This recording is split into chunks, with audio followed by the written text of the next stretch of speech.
you're asking me that whether this Trident is a beginner bike or not, because it is being marketed as a beginner bike, especially in the European countries. But the story is, I feel it's a bit different when it comes to our country, India, or probably many Asian countries. See, in Europe, I'll not say that they have a different type of license that allows you to detune the bike and then again retune it to be more powerful and you can ride it to its potential. That's a different story. But there are other things like someone asked me that, yeah, in other countries we have good roads and we can ride these bikes. I'll say roads in India, especially the highways, they are getting better every year. Hopefully, they'll get more better.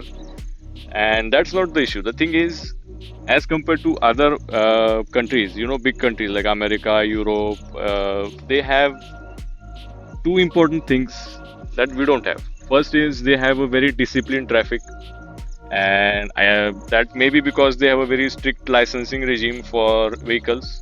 And second thing is they have a very less population as compared to ours and many Asian countries. So that I think plays an important role when you want to buy a beginner bike. See, in here you see people that don't have even a license, and even they are riding on a KTM or any bike for that matter.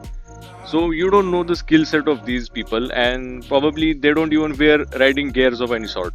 So we call them as quids. And these people, they not only endanger their lives, but they also endanger your lives if you are a beginner. So you need to think on that.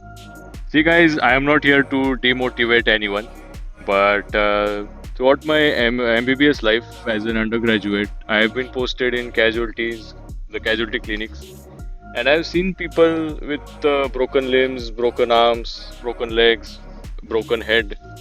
So there can be two possibilities. One, it could have been unfortunate accident, and the other thing is that they made a mistake.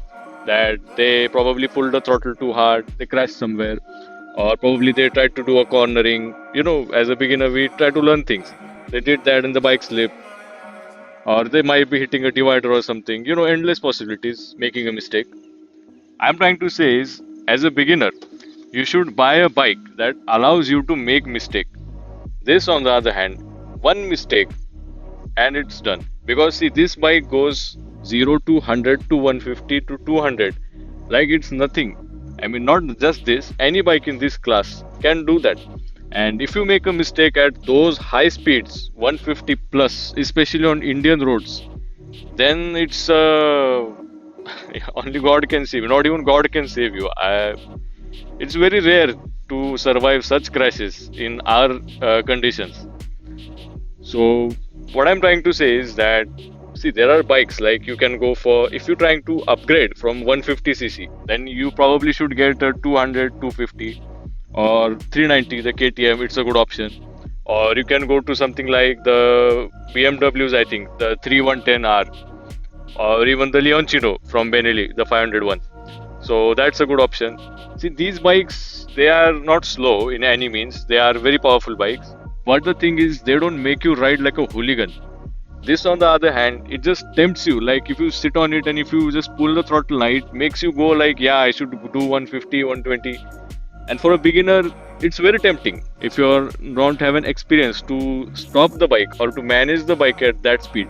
And it's very difficult to learn these types of skills also, like cornering or be it the engine matching, rev matching. That can be learned on any bike. But the thing is that I think you should learn that probably in the first bike, which should be a very small capacity one, in my opinion. So I'll conclude this by saying that if you want this bike to be your first bike, then it's a very wrong choice. But if you want this bike as your first super bike, then I highly recommend this. I mean, this is the best in under 10 lakh rupees as far as my opinion is concerned. So yeah, that's it for today, guys. Thank you.